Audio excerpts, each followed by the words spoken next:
Infinite Voice. Wie is Infinite Voice? Ek is Karin Breitenbach Ek is Erika Marie. en saam het ons besluit om Infinite Voice te begin. Hoekom het ons Infinite Voice begin? Ons het op 'n plek gekom waar ons besef het dat baie mense het wense aan die einde van hulle leeftyd op hierdie aarde wat hulle wil hê om hulle dood, na hulle afsterwe en nie noodwendig met hulle families praat en deel nie. En wat delikate, sensitiewe, Moeilike gesprekke is ja. om te hê. En ons het besluit, ons wil mense help om hulle stem te hoor, om hulle stem te vind en dit met hulle families te deel, sodat niemand regrets het na die tyd nie, niemand skuldgevoelens het na die tyd nie. Ja, Ons noem dit die klippie gesprekke. Daai klein klippie in jou skoen wat vir jou soveel ongemak gee. En as jy jou skoen uitskit, dan sien jy eintlik is dit so 'n miniatuur dingetjie, maar hy het vir jou so gepla. En as jy hom uitgeskit het, is dit soveel meer gemakliker om te loop. Ek dink ons gesprekke is deels ook daai klippie gesprekke. En jy is deel daarvan. en dit is daai wat die verskil maak as jou geliefde afgesterf het en jy die gesprek gehad het voor die tyd. Dat jy weet dat hulle wense is na omgesien. En dit bring vir hulle vrede op 'n tyd waar dit moeilik is. En is moeilik. Ek meen, ons het self, toe ons daaroor begin te praat het, besluit, ons moet die gesprek hê met ons families. Dis maklik. Erika is 'n palliatiewe suster en sy het lank in 'n bedryf gewerk waar sy sien wat sy effek dit het op geliefdes wat agterbly en geliefdes wat besig is om te sterf met baie seer in hulle harte. En op plekke waar hulle nie eintlik wil wees nie, maar hulle het nooit die geleentheid gebruik om dit vir hulle families te noem of hulle geliefdes te noem nie. So, hier's Erika, wat sy vir julle 'n bietjie vertel. Wie is sy, wat doen sy en wat bring sy na die tafel toe? Ek het begin verpleeg na matriek. En ek het 'n rukkie in verpleging rondgedwaal voordat ek my passie gevind het. En my passie is om met mense wat aan die einde van hulle lewe kom. En reeds 'n diagnose gekry het en smag na 'n kwaliteit lewe. Dit het vir my joy gebring. Ek het eers in ICU gewerk en ICU was vir my 'n heerlike plek om te werk. Wat die prioriteit van ek skarrel om 'n pasiënt se bed om te wys ek haal hom deur, ek resusciteer en familie staan buite. Daai was vir my 'n moeilike paadjie. Veral as ek resusciteer en jy weet hierdie persoon se lewe is besig om weg te glip. Toe ek agterkom wat palliatiewe sorg is en dat jy dan terug staan sodat die familie die ereplek kan hê en langs die bed kan wees. En jy hulle toerus met die ondersteuning en die veilige omgewing wat jy vir hulle skep, het ek ervaar wat joy in my werk is. En dis om holisties na 'n pasiënt te kyk en te kyk na die situasie waarom en waarin die pasiënt homself bevind. So ons skarrel nie, ons doen nie niks nie, maar ons skarrel nie om 'n lewe te behou ten koste van familie wat eintlik nodig het om 'n hand vas te hou en te sê, mamma, ek waardeer jou, ek is lief vir jou en ek gaan mooi na die kleinkinders kyk of ek gaan na pappa kyk en die kans wat jy ontneem hulle nie van die kans om daardie afskeidsgesprekke te hê nie. Dit was vir my belangrik. So ja, ek is van 2002 af besig met palliatiewe sorg en dis in my bloed, dis my passie, dis wat my joy bring in my werk om 'n verskil te maak in families en siek pasiënte se lewens op 'n tyd wat daar nie vir hulle baie ander opsies is nie en die gesprekke, die moeilike gesprekke te hê ten spyte van die ongemak wat ook daarmee gepaard is van gaan. Daai vryheid, as ek afskeid moet neem van my moeder en ek weet my moeder wou dit en dit en dit in plek hê, is dit makliker om dit na te volg as wat ek sit en wonder, is hierdie wat my ma wou hê? En is dit 'n Erika ding of is dit 'n moeder ding? Dit is 'n ander pad wat jy saam met iemand stap. Ekskuus. Karen, en jy moet vir my 'n ruimte gee om te begin gesels nie, want dan neem ek oor. Maar dit maak die wêreld se verskil as jy weet. Moeder wou een roos op 'n kus hê of moeder wou nie 'n kus hê nie. Maar daardie gesprek moet gefasiliteer word en ons pak die bil by die horings en ons het die gesprek. Ja. Nou, ek is 'n gesertifiseerde deaf doula en dis mense weet van doulas wat vrouens help om geboorte te skenk. Ja. Nou net soos wat 'n mens geboorte skenk in 'n veilige ruimte, net so kom 'n deaf doula en sy skep 'n veilige ruimte vir 'n geliefde om die laaste paar maande, weke, ure te hou. We holding the space vir daai persoon en dan vir hulle familie. So, dis om sensitief te wees vir die familie, om nie by die familie soos wat Erika gesê het, te bemagtig met die regte tools om te verwag en voorberei te wees van wat hulle familie deurgaan. Ek dink ons het in 'n era betree waar meer en meer mense besef, maar weet jy wat? En die hospitale deel hulle nie meer daartoe dat mense vir lang periodes in 'n hospitaal kan wees nie. Meer en meer mense kom huis toe, meer en mense besluit hulle wil eerder by die huis, by hulle geliefdes, hulle laaste paar dae, laaste paar ure saam spandeer. So ons maak dit gemaklik vir hulle, dat hulle families weet wat om te verwag, waardeur gaan die liggaam, en dan om hulle wense waar te maak, of na hulle wense te luister en dit te hold, want dit is heilig. En ek het ook gesien dat dit is ook belangrik vir kinders as hulle ouers miskien dalk afsterf, dat hulle weet meer en meer mense het kinders oor see en as 'n ander kind hierso by die ouer, en in kritiese tye moet die kind wat hier is kardinale besluite neem, en dan kan jy nie eers 'n oproep maak oor see nie.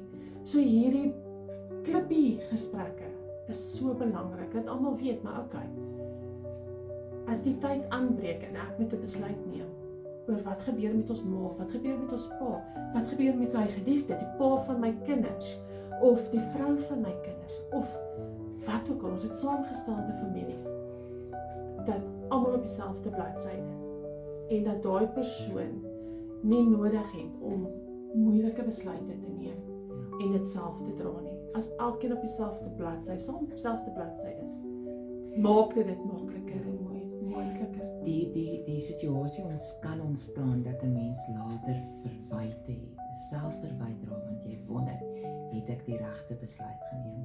Maar as ek weet, my moeder wou nie kunsmatige asemhaling gehad het, sy wou nie op 'n ventilator gekoppel wees nie, sy wou nie kunsmatige voeding gehad het nie, dan maak dit makliker om vir die dokter te sê met gesag, hierdie is nie wat my moeder sou wou hê nie. Kan ons haar gemaklik maak? Kan ons vir haar waardigheid gee? En kan ons vir haar toegang gee tot die wat vir haar belangrik is, haar kinders, haar kleinkinders, en daar is gewig daarin, daar is 'n veiligheid daarin, daar's 'n respek en daar's dignity in daardie spasie wat jy vir hulle kry. So ek dink 'n groot gedeelte van Infinite Voice is ook om vir mense bloot te stel en te laat weet, maar weet jy wat, dit is moontlik. Want vroeër jare toe mense op plase gebly het dit natuurlik gebeur. Daar was nie hospitale nie. My ma is die oudste dogter van 9 kinders. Hulle het op 'n plaas groot geword. Daar was nie hospitale nie. Haar jongste broer is in 'n hospitaal gebore. Mense het natuurlik by die huis dood gegaan. Die familie het hulle versorg. En ons het deur 'n era gegaan waar meer mense begin hospitaal toe gaan het, hospitale was toegankliker geweest en dit was die go-to geweest.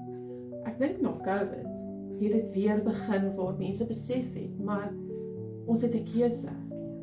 En baie meer en meer mense word gediagnoseer met ongeneeslike siektes, terminale siektes, wat dit 'n realiteit maak. Ongelukkig, dit word 'n realiteit. Jy is te gesond om in die hospitaal te wees, want jy gaan net 'n siek verloop en jy gaan verswak, maar jy hoef nie noodwendig in die hospitaal te wees nie, maar jy is ook of te siek om by die huis te wees. So, daai moeilike area en as jy staatspasiënt is die kans goed dat jy huis toe gestuur gaan word om by die huis aan te sterf. En jou geliefdes gaan die versorgers moet wees. Hulle weet nie altyd dat dit van hulle verwag word nie, want die spanlede kommunikeer nie die gesprek en die noodsaaklikheid van 'n palliatiewe span altyd duidelik nie, maar ons kom agter dat mense geskakel word, kom haal jou geliefde en dan daag jy op en jy tel iemand op wat eintlik nie kan loop nie. Hy's in 'n rolstoel, hy dra skielik 'n doek, volwasse doeke is dan die gesprek wat mens moet hê. En hierdie persoon het nog tot gister suurstof gebruik. So hy kan nie meer eintlik baie ver loop nie, want daar is nie asem nie. As jy nie voorberei daarvoor nie, is jy skielik die versorger van daai geliefde en daar's nie hulp nie. Ja. So as daardie jou realiteit word, dan kontak jy vir Infinite Voice en die spanlede van Infinite Voice. En ons vat nie die span oor nie, want daar is 'n span wat toegerus is, maar ons help om almal te inkorporeer en integreer. En as jy nou 'n geliefde met van die hospitaal afbring, jy weet waarom kimpies te koop vir die klein span wat nou net gebore is. Ja. Maar waar kry jy suurstof vir jou ma of vir jou pa? Waar kry jy volwasse doeke? Wie gaan na my ma kyk? Wie gaan na my pa kyk as ek in die dag moet gaan werk? Want iemand moet nog die pot aan die kook hou. As jou kind wat 'n jong volwassene is, huis toe gestuur word. Hoe nou? Wat nou? Jy weet wat om met 'n babatjie te doen. Wat hulle dagsorg doen. Maar ons is besig om 'n netwerk saam te stel en so wil ons mense ondersteun met ons kontak. Ja. En daai las help maak, ligter maak en makliker maak. So baie ouer mense bou op, trou, maak goed bymekaar, maak 'n huis bymekaar, maak die huis maak vol herinneringe saam met hulle families en hulle kinders. En as die kinders uit die huis uit is, dan begin mense weer af te skakel. En soos jy afskakel, word jy ouer, dan besef jy die kragte is nie meer daar nie. Kinders begin oor te neem, nie omdat hulle dink dit is beter nie, maar jou kragte neem af. Jy kan nie meer 'n 4-slaapkamer huis versorg nie. So, nou moet jy afskakel. Nou moet jy van al daai goed wat jy bymekaar gemaak het, wegwys. En dis nie maklik nie. Dit kom nie maklik nie, want elke dingetjie in daai huis het 'n memory saam met hom. En dit is waar ons begin, vir as mense ouer word, om te help, om daai memories deur te werk, die bokse te pak, en jy besluit, en jou wense te hoor met daai. So dit is wat ons doen, ons help jou om deur daai memories te werk, op te pak wanneer die tyd kom, en dit makliker te maak. En dan, as jy besef maar, okay, nou moet ek besluit, wat, waar en hoe volgende, waarheen gaan ek, wat gaan dit met my, wat gaan dit gebeur wat gaan ek doen as ek nou siek word, of sieker word, of swakker word, hoe jy dan beplan, en in plek sit, 'n careplan, 'n sorgplan, ja. Dis belangrik. Sorgplanne kom vir my van nature, want ek is 'n verpleegkundige. Ons stel dit op vir elke pasiënt wat in jou sorg is, maar as jy nie 'n versorger was nie, dan is dit nie. En met palliatiewe sorg is die klem dat die familie is deel van hierdie pasiënt se raamwerk. Jy kyk na 'n pasiënt holisties. Hy is 'n fisiese wese met 'n gees en 'n siel in 'n sosiale konteks. Jou sosiale konteks is belangrik wanneer jy vir iemand 'n sorgplan opstel. En elke pasiënt het 'n sorgplan. Dis net in palliatiewe sorg. Die skuif is dat dis die pasiënt se sorgplan. It's patient-centered care. So die kwaliteit van lewe van die pasiënt word gemeet. En dit moet die kwaliteit van die lewe vir die pasiënt verbeter. Wat beteken meer spanlede? As jy vir jou moeder in die hospitaal gaan kuier het jy nie nodig gehad om te weet wat is haar sorgplan nie, want die mediese personeel kyk na haar en dis hulle dokument. Maar as jy haar huis toe moet vat, dan raak jy deel van die sorgspan en dan raak jou insette in daardie plan van sorg belangrik. En as 'n sorgplan nie werk nie, moet hy hersien word. Jy proef hom, as jy sien dit werk nie by die huis nie, wat gaan ons nou implementeer om die gewenste effek te kry? Jy wag nie tot die wiele van die wa afval en 'n persoon seer kry of versorgers uitbrand nie. Jy hersien jou plan. Dis nie noodwendig altyd 'n geskrewe dokument nie, dit kan net 'n verbale vergadering, familievergadering of familiegesprekke wees, maar almal werk towards dieselfde doel. En dis die kwaliteit van die pasiënt se lewe, sy gemak, sy veiligheid. En dit moet volhoubaar wees. As 'n mens sien hierdie die persoon wat die sorg gee, brand hulle self uit en is 24 uur aan diens, die heeltyd hulle kan nie meer met die fisiese las van sorg nie, dan moet jy kan intree en sê, kom ons hersien. Kom ons of neem op en reël vir opname of ons kry versorgers in wat kan help met die fisiese versorging van die pasiënt. Soos wat ons die sorgplan hersien, kyk ons ook na elke persoon se testament. Want as jy nou afskaal en die huis word verkoop, dan hersien ons die testament. Wat gebeur? Wat gebeur dan met die goed wat oorbly? Wie kry dit? Waar kry dit? Waar gaan dit heen? En mense vergeet dit. So al daai goed hersien ons en dan voel dit oorweldigend wat jy nou praat ons van baie goed, baie inligting. En dit is wat ons wil doen. Ons wil help, stap vir stap, tree vir tree. Elke persoon wat ons kontak, dat ons help om daai goed in plek te kry. Dat jy nie nodig het om te besluit wat is nou die regte sorg nie. En dan te kan sien, o nee, hierdie familie kry nou swaar. Hulle het dit nodig, of hulle het dat nodig, of ons kan hulle so help. En dan memory werk. Ek is ek sê, elke dag moet jy memories maak, want dis aan die einde van die dag, wat die memories as mens alleen in jou bed lê, of op die stoep sit, by 'n oud huis, en die kinders kom nie so gereeld kuier nie, dan gaan hersien jy daai memories. As jou geliefdes afgesterf het, dan is daar die memories wat jy kan teruggaan en hersien en weer gaan kuier en weer te gaan sien dat dit maak 'n verskil in elke persoon se liggaam se lewe, want dit bring iets anders en memory werk is belangrik.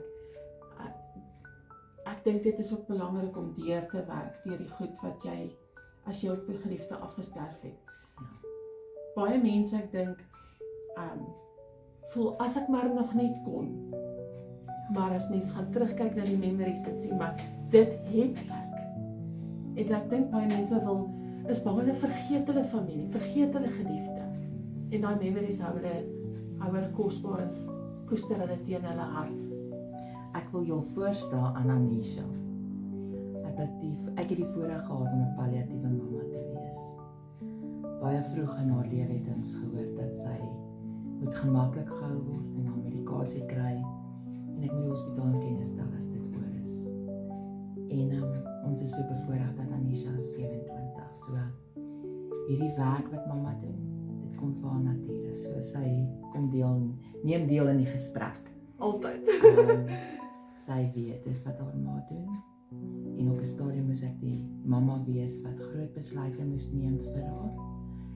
En ek is die mamma wat hoop verloor het en weer op 'n stadium hoop moes vind, want ons is nou al 27 jaar later geseënd waar dokters geen hoop gehad het nie. En 'n dokter kan bespiegel oor hoeveel tyd jy op aarde het, maar hy kan nie jou hoop wegvat nie. En dan Erika Tamper loop op daai baie sensitiewe grief en bereavement as jy 'n geliefde afgestaan het aan die dood.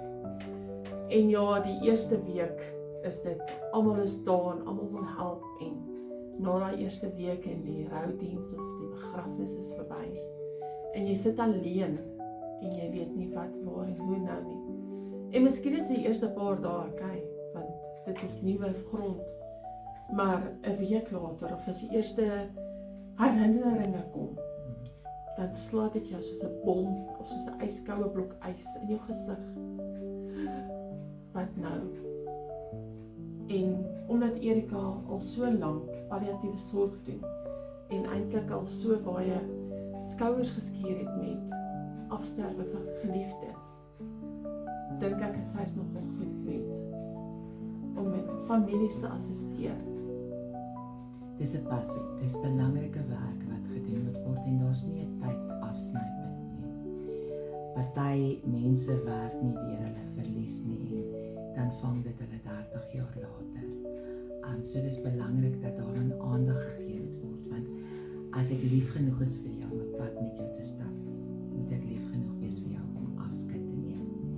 En deur jou memories te werk, deur die en die nuwe aanpassing in my lewe te moet maak. Nou, nie 'n lewe saam met jou nie, maar 'n lewe los van jou met die onthou van jou en die voetspore wat jy in my lewe gelaat het. Want jou stem mag dalk stil wees, maar die memories is daar en die teenwoordigheid is daar.